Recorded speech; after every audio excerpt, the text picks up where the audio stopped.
And preferential allotment clear था? Yes sir. जी sir, clear था। ओके, आज इस चैप्टर को हम फिनिश कर देंगे। Today we will finish this chapter. अभी हमारे सामने कुछ डिफरेंसेस है।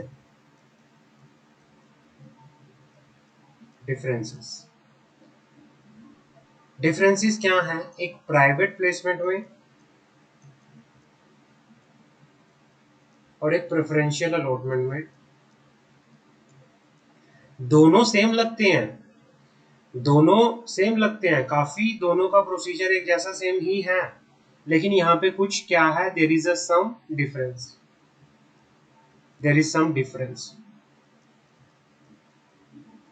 एंड द डिफरेंस इज, क्या डिफरेंस है?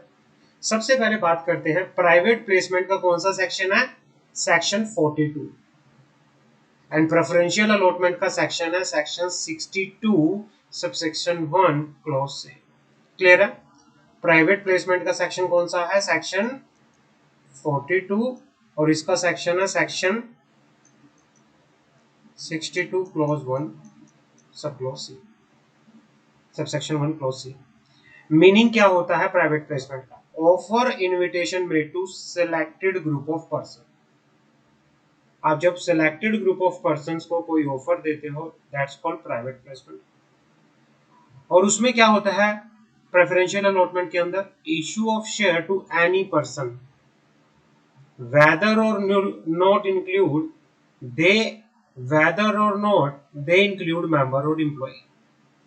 किसी भी पर्सन को, कुछ पर्सन्स होते हैं, जब आप स्पेशल ऑफर देते हो, चाहे उसमें कंपनी का एम्प्लॉय भी हो सकता है, कंपनी का मेंबर भी हो सकता है, दैट्स कॉल्ड प्राइवेट प्लेसमेंट। जब आप, that's called preferential allotment. Private placement क्या होता है, जब आप किसी सेलेक्टेड ग्रुप ऑफ लोगों को, लेकिन प्रेफरेंशियल अलॉटमेंट जब आप किसी स्पेसिफिक पर्सन, कंपनी का मेंबर, कंपनी का एम्प्लॉय हो सकता है, नहीं भी हो सकता, उनको आप क्या करते हो, एक स्पेसिफिक ऑफर देते हो। क्लियर है? अब प्राइवेट प्लेसमेंट में कौन कौन सी सिक्योरिटी ऑफर की जाती है? प्राइवेट प्लेसमेंट में इक्विटी, प्रेफरेंस या डिवेंचर इशू किया जाता है।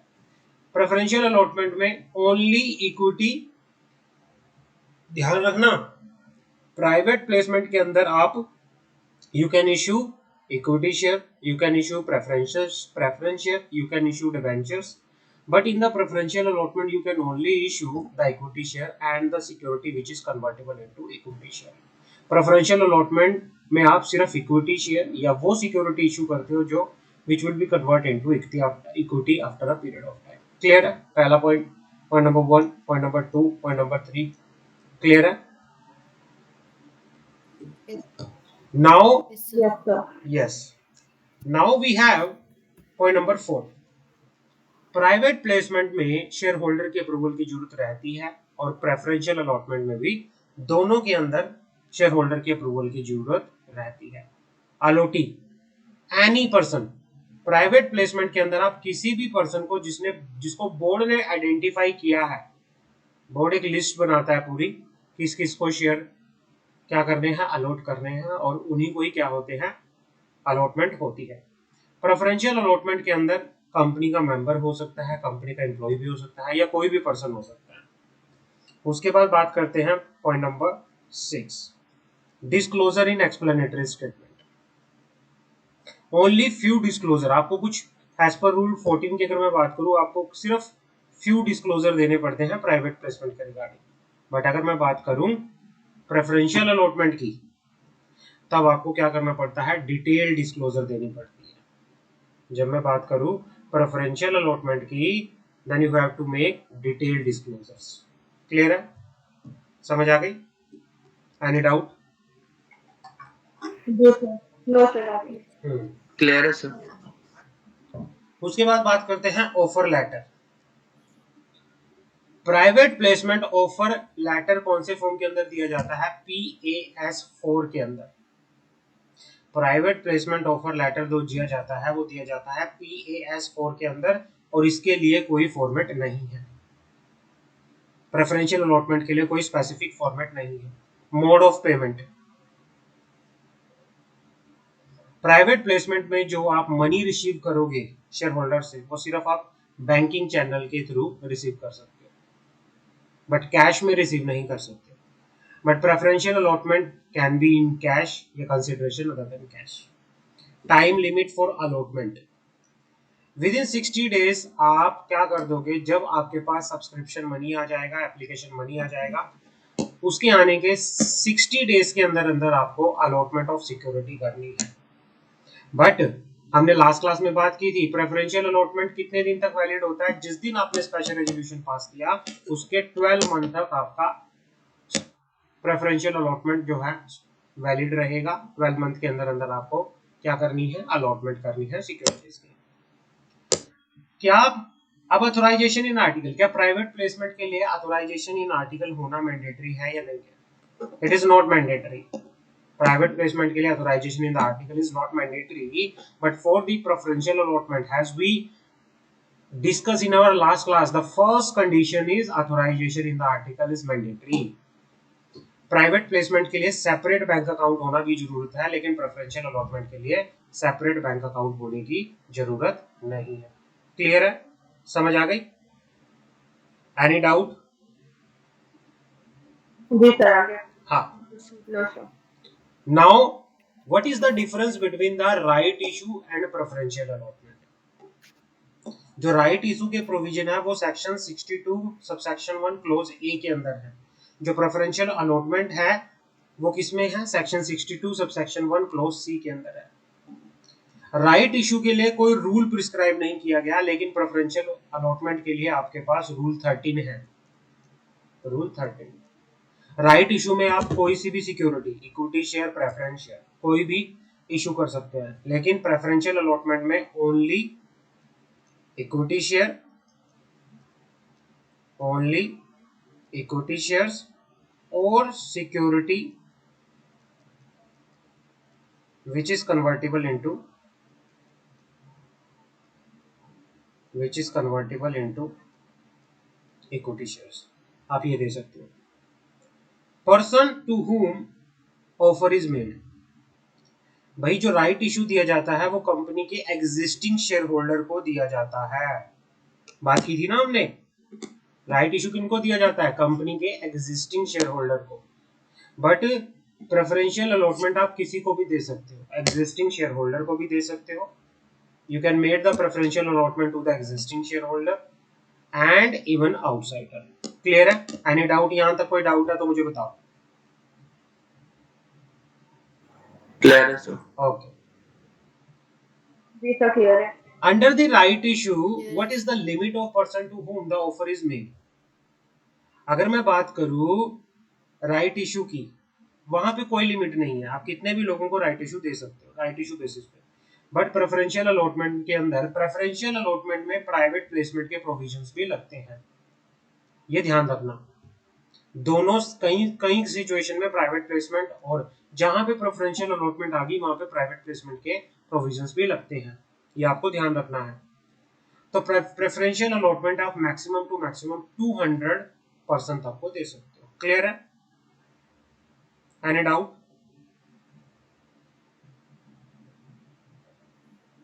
क्लियर है सर। हाँ, अब आता है आगे अप्रूवल। राइट इशू के लिए आपको बोर्ड रेजोल्यूशन की जरूरत होगी। You have to pass the board resolution under the board meeting. But preferential allotment के लिए you have to pass the board resolution as well as special resolution. Clear है? You need both the resolution, board resolution, and you need both the resolution, board resolution and special special resolution. resolution. Clear है? Clear? जी Yes, sir. sir. Period of offer. Period of offer. Yeah. The right issue के time पे, जब right issue आता है तो period minimum 15 दिन के लिए ओपन होता है और मैक्सिमम कितने दिन के लिए रहता है, 30 डेज के लिए रहता है। क्लियर है ना?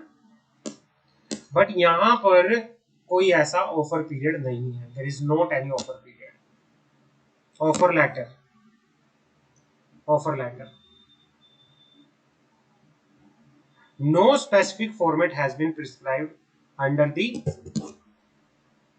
no specific format has been prescribed under the offer letter.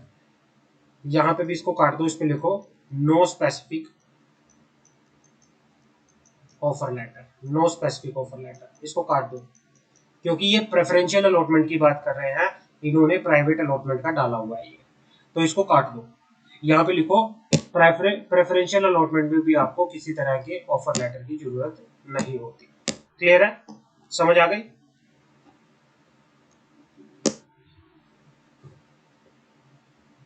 यहां Yes, तक sir. किसी का डाउट हो तो मुझे बताओ, यहां तक नहीं है किसी सर। का डाउट हो तो मुझे बताओ। Any doubt? गौरी, मंशा, सौरभ? यहाँ तक आ गए, क्लियर है clear. Okay. Dispatch of offer letter, जब कोई भी कंपनी ऑफर लेटर डिस्पैच करती है राइट इशू के केस में, चाहे तो रजिस्टर्ड पोस्ट, या तो रजिस्टर्ड पोस्ट के थ्रू, या स्पीड पोस्ट, या ईमेल, या कुरियर, किसी भी मोड के थ्रू डिस्पैच कर सकती है ऑफर लेटर। या फिर if I am talking about in the preferential allotment, preferential allotment के केस में जो भी आप ऑफर दोगे वो या तो राइटिंग में दोगे या इलेक्ट्रॉनिक मोड में दोगे within 30 days of recording the name of the identified person. जिन पर्सन को ऑफर दिया जा रहा है उनको विद इन 30 days के अंदर अंदर ऑफर भेजा जाएगा। और यहाँ पे इशू होने के मतलब यह है opening of the issue at least 3 day, 3 दिन पहले आप शेयर होल्डर को क्या कर दोगे, ऑफर लेटर डिस्पैच कर दोगे। क्लियर है, समझ आ गई? आगे बात करते हैं। Yes sir. पॉइंट नंबर 10, क्या हमें राइट इशू के केस में आरओसी में कोई फॉर्म फाइल करने की जरूरत है? Not required. But preferential allotment के केस में you have to be file the SR special resolution,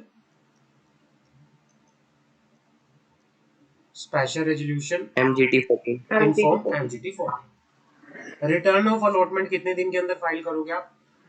right issue के केस में आप जो रिटर्न ऑफ अलॉटमेंट फाइल करोगे PS3 फॉर्म के अंदर विद इन 30 days के अंदर अंदर। प्रेफरेंशियल अलॉटमेंट में जो आप रिटर्न ऑफ अलॉटमेंट फाइल करोगे वो करोगे 15 दिन के अंदर अंदर। क्लियर है, समझ आ गए? पीरियड ऑफ अलॉटमेंट, कितने दिन के Yes, अंदर sir. अंदर कितने दिन के अंदर अंदर आप अलॉटमेंट करोगे सिक्योरिटी की? राइट इशू कहता है कि जब आपके पास एप्लीकेशन मनी आ जाएगी उसके 60 days के अंदर अंदर आपके क्या करना है, अलॉटमेंट ऑफ सिक्योरिटी करना है। प्रेफरेंशियल अलॉटमेंट के पास आपके पास दो चॉइस होती है, या तो आप एप्लीकेशन मनी रिसीव होने के 60 days के अंदर कर दो, या फिर 12 month from the 12 month of the special resolution, इनमें से जो अर्लियर होगा, which ever is earlier. Mode of allotment money, allotment money right issue के केस में कैश के थ्रू भी हो सकती है या बैंकिंग चैनल के भी थ्रू हो सकती है, लेकिन जो इसमें मनी है, कंसिडरेशन है, वो कैश में भी हो सकता है, अदर देन कैश में भी हो सकता है।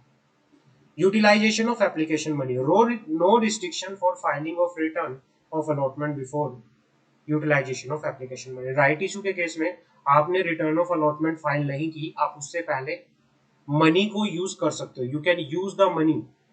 But in case if I am talking about preferential allotment, जब तक आप रिटर्न ऑफ अलॉटमेंट आरओसी में फाइल नहीं कर देते। अच्छा, रिटर्न ऑफ अलॉटमेंट कौन से फॉर्म में फाइल होती है?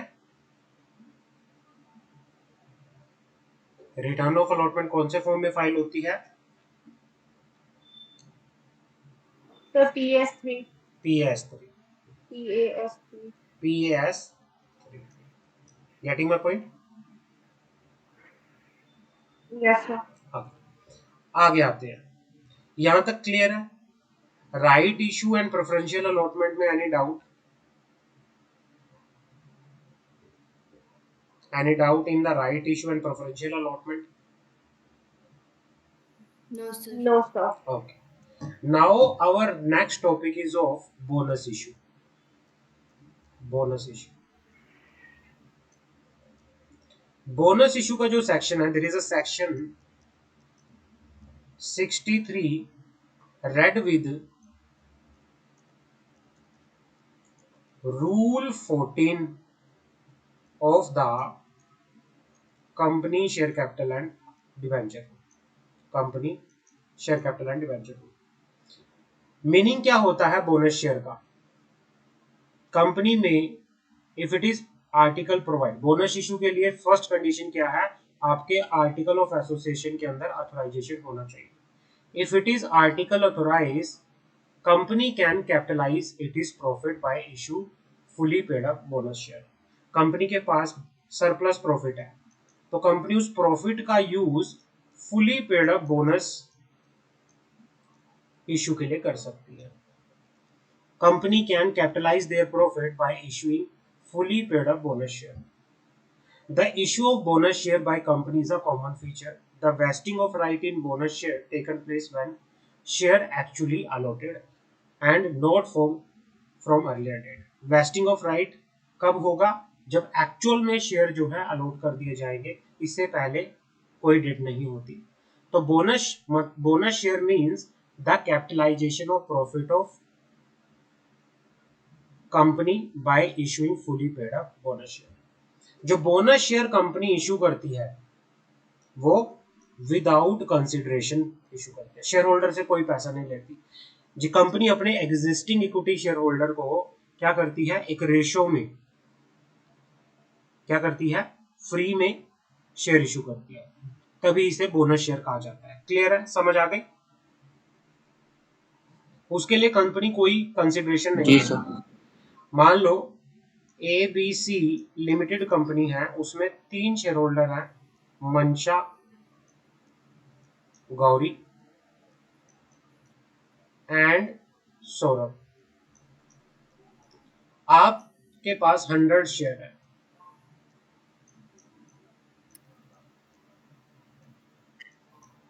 100 शेयर।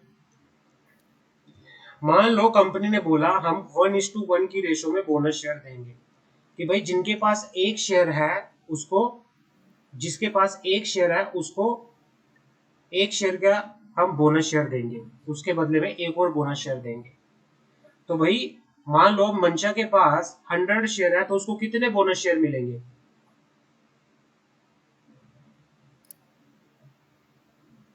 100। तो सबको 100 कंपनी क्या कर देगी? एज अ बोनस फ्री में शेयर दे देगी। क्लियर है? तो ये होता है कैपिटलाइजेशन ऑफ प्रॉफिट करना। क्लियर है?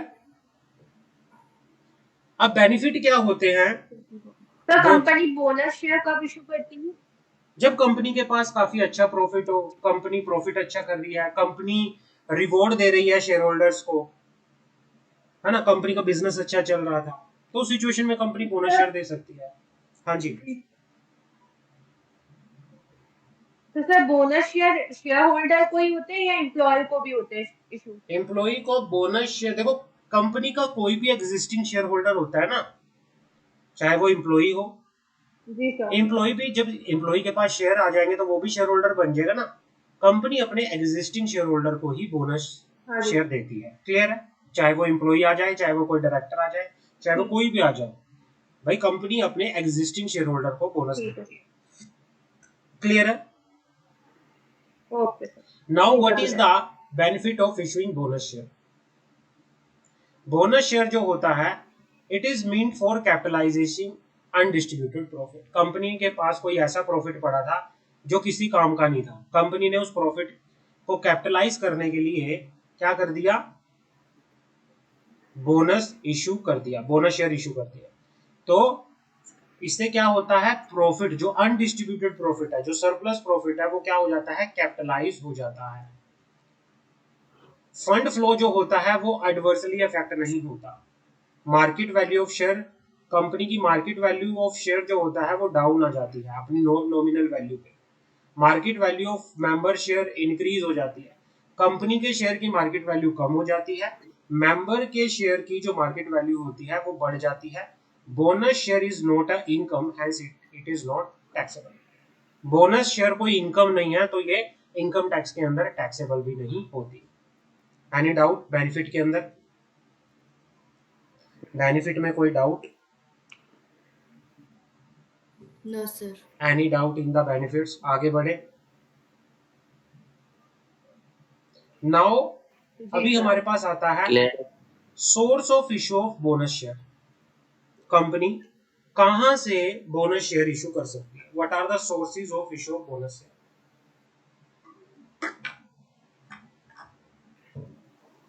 कंपनी सर फ्री कल की क्लास में पढ़ा था ये।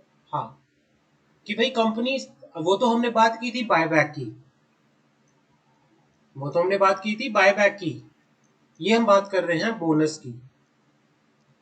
अब बोनस जो कंपनी देगी वो फ्री रिजर्व में से दे सकती है, सर सिक्योरिटी बोनस की भी तो अपन ने बात करी थी, फ्री रिजर्व हाँ, अपन ने बात करी थी free company reserve. Free reserve में से दे सकती है, सिक्योरिटी प्रीमियम अकाउंट में से दे सकती है, सीआरआर में से दे सकती है, capital redemption reserve.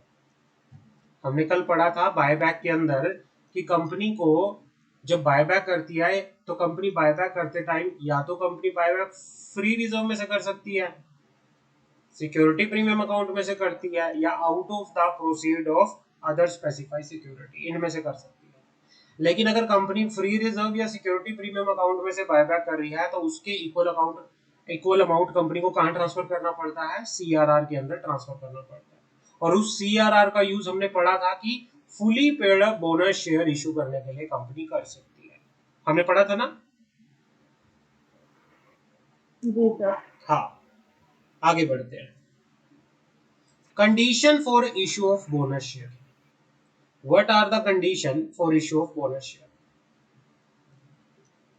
In term of section 63 subsection 2, no company shall capitalize its profit or reserve for the purpose of issue, कि कंपनी अपने रिजर्व को, अपने प्रॉफिट को तब तक कैपिटलाइज नहीं कर सकती fully paid up bonus share issue करने के लिए जब तक first condition is authorisation in the article of association is must. Article of association के अंदर एथोराइजेशन होना मैंडेटरी है। आपके आर्टिकल ऑफ एसोसिएशन के अंदर एथोराइजेशन होनी चाहिए। कंपनी ओआर पास करेगी, ordinary resolution, it has on recommendation of the board been authorised in the general meeting of the company. Company का कोई डिफॉल्ट नहीं होना चाहिए। किन किन में डिफॉल्ट नहीं होना चाहिए? Company it has no default in the payment of interest, principal in respect of fixed deposit, debt security. Company का कोई डिफॉल्ट नहीं होना चाहिए इंटरेस्ट या प्रिंसिपल अमाउंट की रीपेमेंट में। इट हैज नो डिफॉल्ट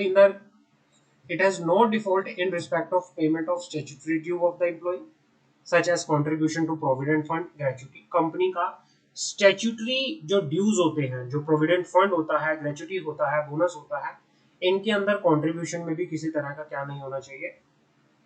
कोई डिफॉल्ट नहीं होना चाहिए। Fully paid up share, the bonus share जो होंगे फुली पेड अप होंगे। Partly paid up share if any outstanding as of date of allotment are being fully paid up.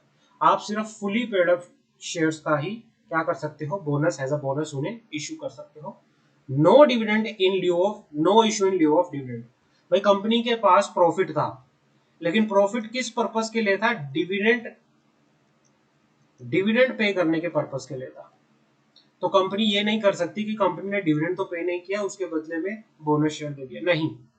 भाई अगर company का पहले कोई प्रॉफिट है तो पहले कंपनी डिविडेंड पे करेगी, अगर कोई बाद में प्रॉफिट बचता है तो उससे क्या करेगी? बोनस शेयर इशू करेगी। तो ये कंडीशन है कि ऑथोराइजेशन होनी चाहिए आर्टिकल ऑफ एसोसिएशन के अंदर। Board ordinary resolution general meeting में पास होगा। कंपनी का रिपेमेंट ऑफ फिक्स्ड डिपॉजिट्स, उनकी पेमेंट्स में डिफॉल्ट नहीं होना चाहिए, स्टैट्यूटरी ड्यू में डिफॉल्ट नहीं होना चाहिए, fully paid up bonus share होने चाहिए, और डिविडेंड के बदले में कंपनी बोनस शेयर इशू नहीं करेगी। समझ आ गई? क्लियर है? यहां तक कोई डाउट? जी sir. Can I move ahead? Clear है। हाँ। अब कौन Yes, कौन sir. से फॉर्म हैं जो आरओसी में कंपनी को फाइल करने हैं? Yes, sir. Form to be file with the ROC. There are two form. First is MGT 14। जब कंपनी स्पेशल रेजोल्यूशन पास करेगी, किस चीज के लिए? Alteration of article of association. First of all क्या होगा कि जब आप चेक करोगे कि मेरे आर्टिकल ऑफ एसोसिएशन के अंदर एथोराइजेशन है या नहीं है। फर्स्ट ऑफ ऑल अगर एथोराइजेशन है तो वेल एंड गुड, अगर एथोराइजेशन नहीं है तो कंपनी क्या करेगी? कंपनी फिर क्या पास करेगी? ऑर्डिनरी स्पेशल रेजोल्यूशन पास करेगी। किस चीज के लिए? अपने आर्टिकल ऑफ एसोसिएशन में अल्टरेशन करने के लिए। तो उस अल्टरेशन के रिगार्डिंग जो स्पेशल रेजोल्यूशन कंपनी पास करेगी तो वो उसके रिगार्डिंग आपको फॉर्म फाइल करना पड़ेगा MGT 14 फॉर्म ROC को within 30 days of passing of special resolution. Clear है? Any doubt? जी सर। No, आगे बढ़े? yes, sir. Yes, sir. आगे बढ़ते हैं। आगे कहता है form PS3 when the company issue the, जब कंपनी क्या करेगी, allotment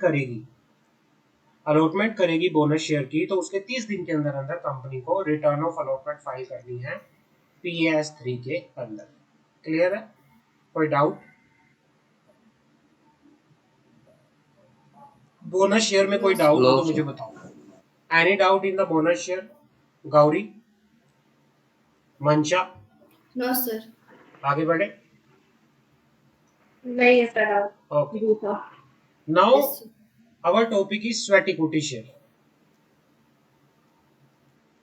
Sweat equity share. What do you mean by sweat equity share? हमने ना एक बात की थी, जब हम पढ़ रहे थे कॉर्पोरेट अकाउंटिंग के अंदर, हमने एक बात की थी कि कंपनी डिस्काउंट पे शेयर इशू कर सकती है या नहीं कर सकती। हमने बोला था कि कंपनी डिस्काउंट पे शेयर इशू नहीं कर सकती, सिर्फ स्वेट इक्विटी शेयर को छोड़कर। अब होता क्या है sweat equity share?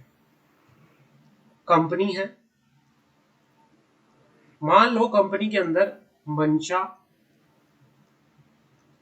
Gauri and Saurabh, ये क्या है? These are employees. They are dedicatedly doing their work, they are providing the value addition. आप बहुत ज्यादा काम कर रहे हो, डेडिकेशन के साथ काम कर रहे हो, कंपनी को आपके काम से फायदा हो रहा है, तो कंपनी क्या करती है, आपको अप्रिशिएट करने के लिए या तो बिना कंसिडरेशन के फ्री में या फिर डिस्काउंट पे आपको क्या दे देती है, शेयर दे देती है। आपको एज अ रिवॉर्ड या तो फ्री में या डिस्काउंट पे जब कंपनी आपको क्या करती है, शेयर दे देती है, ऐसे शेयर को बोला जाता है स्वेट इक्विटी शेयर। स्वेट का मतलब होता है आपकी मेहनत के शेयर। आपने जो खून पसीना बहाया, अपना काम किया, वैल्यू एडिशन दी कंपनी को एक बहुत बड़ा प्रॉफिट दिया, उसके बदले में कंपनी ने खुश होकर आपको क्या बना दिया, शेयर होल्डर बना दिया कंपनी का। और जो कंपनी शेयर इशू करती है एम्प्लॉय को, उसके काम के बदले में, उसकी वैल्यू एडिशन के बदले में, या तो वो बिना कंसिडरेशन कर सकती है या फिर डिस्काउंट पे उसको दे सकती है, तो ऐसे शेयर को बोला जाता है sweat equity share. Any doubt?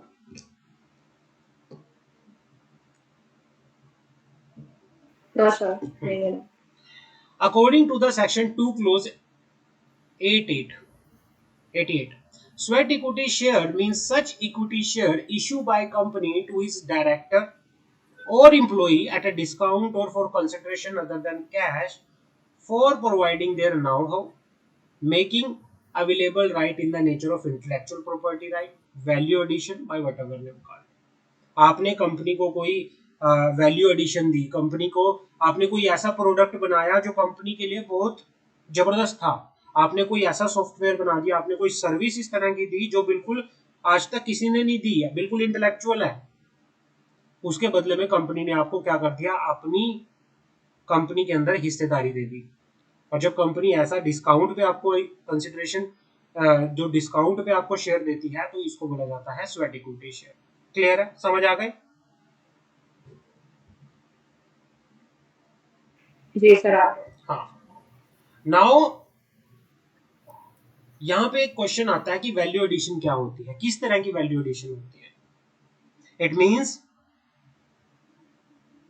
Actual और anticipated economic benefit derived or to be derived by the company from expert or professional for providing their know-how, making available right in the nature of intellectual property right by such person to whom sweat equity share is being issued for which the consideration is not paid or included in the normal remuneration payable under the contract of employment in the case of employee। ये कहना चाहता है value addition क्या होती है। Value addition means कि भाई आपने कंपनी को कोई इकोनॉमिकल बेनिफिट दिया है, कंपनी में कोई एम्प्लॉय था, कोई प्रोफेशनल था, कोई एक्सपर्ट था, जिसने अपनी नाउ हाउ से, अपनी नॉलेज से कंपनी को एक क्या दिया है, बेनिफिट दिया है, एक इकोनॉमिक बेनिफिट दिया है, जिसके बदले में कंपनी ने क्या किया है, आपको स्वेट इक्विटी शेयर इशू किए हैं। क्लियर है, समझ आ गई। उस या तो आपसे कोई कंसिडरेशन कंपनी ने नहीं लिया, या लिया है तो वो बिल्कुल मिनिमल लिया है। क्लियर है, तो ये होती है वैल्यू एडिशन। समझ आ गई। What is the sweat equity share? Now you understand the meaning of sweat equity share. Yes, sir. आगे बढ़े। जी सर। हाँ, what are the condition for issue of sweat equity share? So now here the question is, what are the conditions? Now here the question is, condition for issue of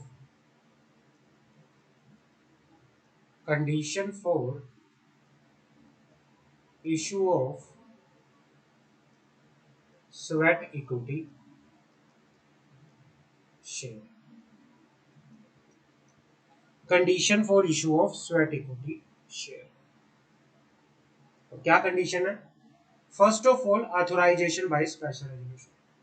कोई भी company sweat equity share issue करना चाहती है तो पहले special resolution pass करेगी in the general meeting. Clear है। अब स्पेशल रेजोल्यूशन के अंदर कौन कौन से मैटर्स को डिस्कस किया जाएगा? Matter to be stated in the special resolution. Number 1, how number of share, कितने नंबर ऑफ शेयर आप इशू कर रहे हैं, मार्केट प्राइस क्या है, कंसिडरेशन क्या ले रहे हो, और क्लास और क्लासेस ऑफ डायरेक्टर और employ to whom such equity share have to be issue. Clear है? Any doubt? यहां तक कोई डाउट हो तो मुझे बताओ। No, sir. हाँ, compliance with the SEBI regulation, where shares are listed on recognized stock exchange, the company issuing sweat equity share should comply with the regulation made by the SEBI। कि भाई अगर company आपकी listed है तो आपको सेबी के regulation भी follow करने पड़ेंगे। Sweat equity share have the same right and limitation as that of equity share. Section 454 subsection 2 provide that भाई all the provisions regarding the right, regarding the limitation, regarding the restrictions जो normal equity share पे applicable होते हैं, same to same applicable होंगे sweat equity shares के ऊपर भी। Clear है, समझ आ गई? Any doubt? आगे बढ़े। Special resolution remain valid for 12 months. जी सर। भाई आपने स्वेट इक्विटी शेयर इशू करने के लिए स्पेशल रेजोल्यूशन पास किया, तो वो कितने दिन तक वैलिड रहेगा? वो वैलिड रहेगा 12 मंथ तक। वो वैलिड रहेगा 12 मंथ तक। आगे बढ़े। Point number 6, 3-year lock-in period। Yes, sir. Now point number 6, 3-year lock-in period।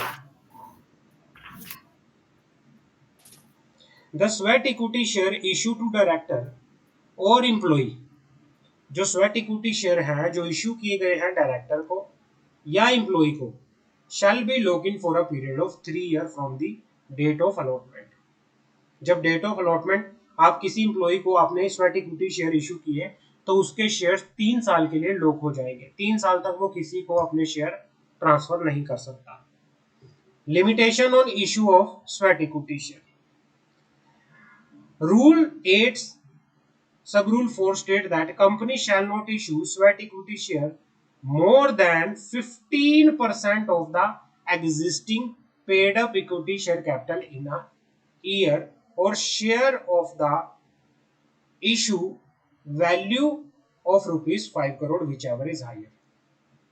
एक साल के अंदर company 15% of the existing paid up equity share capital जो है, या तो वो या फिर शेयर्स की वैल्यू 5 करोड़ की है, या वो विच एवर इज हाइयर, इनसे ज्यादा के क्या नहीं कर सकता, स्वेट इक्विटी शेयर इशू नहीं कर सकता। क्लियर है?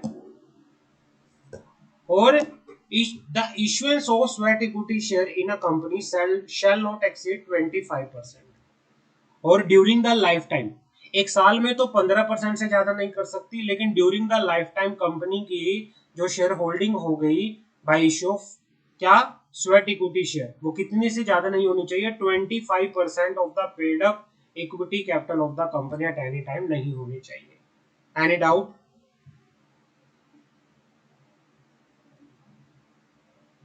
No, sir.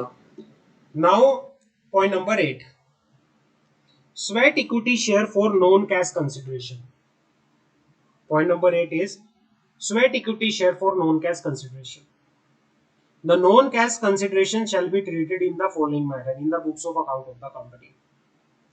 अगर आप नॉन कैश कंसिडरेशन के अंदर क्या कर रहे हो, स्वेट इक्विटी शेयर को इश्यू कर रहे हो, तो फिर क्या होगा, कंसिडरेशन की वैल्यू किस तरह से डिसाइड की जाएगी, where the non-cash consideration take into form depreciable and amortization assets. अगर आपने स्वेट इक्विटी शेयर की वैल्यू को कंसिडर करते टाइम क्या किया है, डेप्रिशिएबल या अमोर्टाइजेबल एसेट्स की वैल्यू को कंसिडर किया है, then it shall be carried to the balance sheet of the company in accordance with the accounting standard. तो आप उस डेप्रिशिएबल वैल्यू को, उस अमोर्टाइजेबल वैल्यू को as per the balance sheet according to the accounting standard calculate करोगे। समझ आ गई? और अगर clause B, where clause A it is not applicable, जहां पर क्लोज ए एप्लीकेबल नहीं होता, फिर आप क्या करोगे, shall be expense has provided in the accounting standard, फिर इसको आप एक्सपेंस की तरह ट्रीट करके चलोगे अकाउंटिंग स्टैंडर्ड की तरह। समझ आ गई? क्लियर है?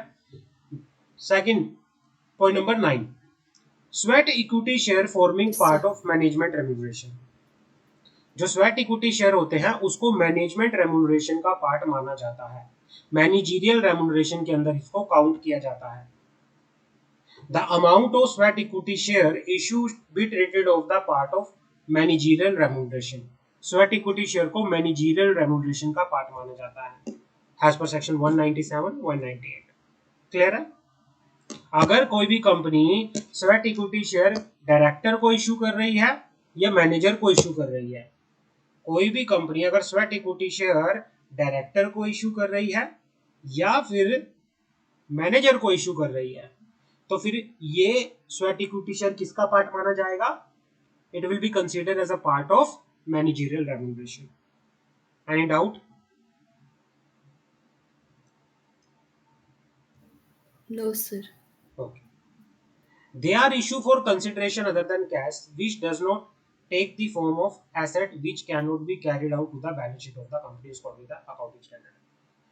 ये कहना चाह रहा है कि अगर आपका जो कंसिडरेशन है, आपका कंसिडरेशन अदर देन कैश है, which does not take the form of asset which shall be carried to the balance sheet of the company in accordance with the, तो क्या है कि अगर आपका शेयर जो है अदर देन, आप equity share other than cash issue कर रहे हो, तो फिर आप उसको एज अ एसेट ट्रीट करोगे, उसको बैलेंस शीट के अंदर दिखाओगे एज पर दी एप्लीकेबल अकाउंटिंग स्टैंडर्ड। क्लियर है? समझ आ गई? यहां तक किसी का डाउट हो तो मुझे बताओ, आगे बढ़े फिर हम। यहां तक किसी का डाउट है देन यू कैन टेल मी।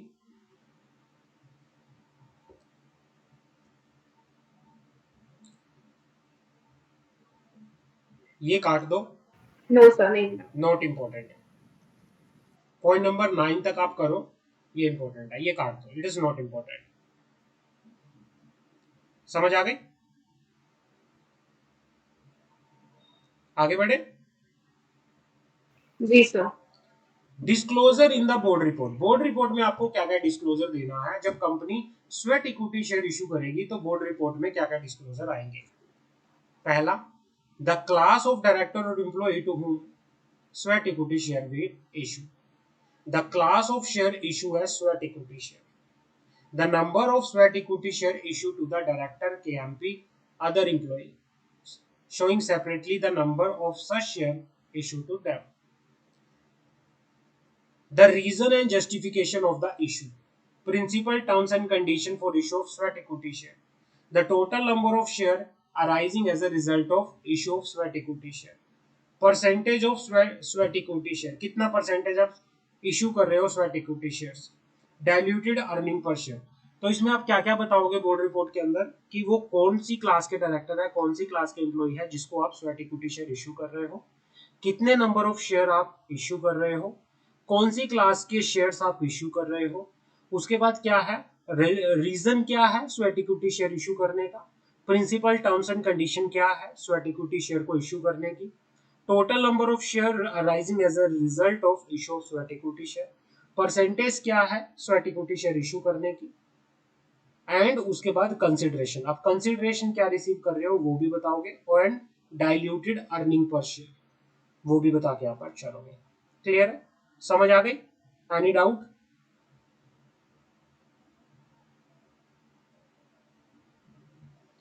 कोई भी कंपनी नो सर. हाँ कोई भी कंपनी जब स्वेट इक्विटी शेयर इशू करेगी तो रजिस्टर मेंटेन करेगी फॉर्म नंबर SS3 के अंदर, जिसमें वो प्रॉपरली बताएगी कि भाई किनको क्या क्या जो भी ऊपर बता रखा है ये सारी, कि भाई name of the director, name of the employee to whom the sweat equity share issue, how many number of share are issue, उनका सारा बता के यहाँ पर चलेगा. और वो रजिस्टर जो है वो मेंटेन किया जाएगा at the registered office of the company. समझ आ गई? And the register entry in the register shall be authenticated by the company secretary of the company और by any other person authority. यहां तक कोई डाउट हो तो मुझे बताओ. Any doubt? नहीं सर. आगे बढ़े. No sir. Yes, Now sir. here is the question. Yes, sir. Explanatory statement.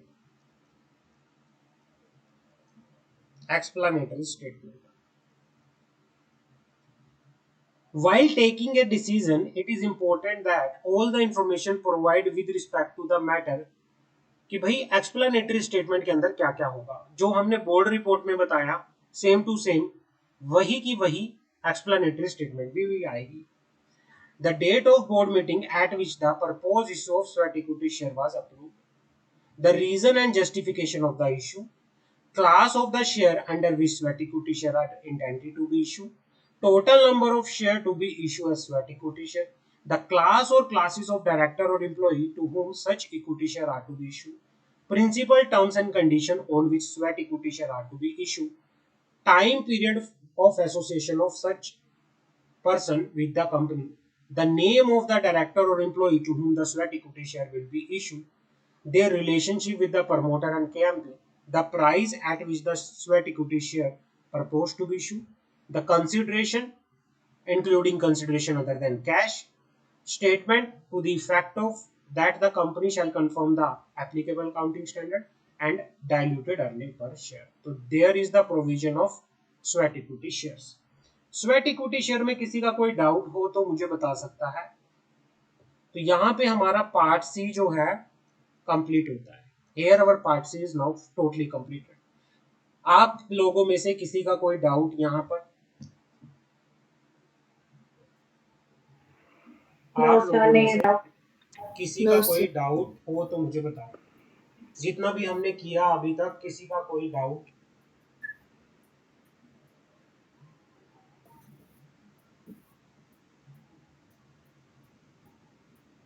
तो यहाँ पे हमारा ये टोटली खत्म होता है चैप्टर पार्ट सी.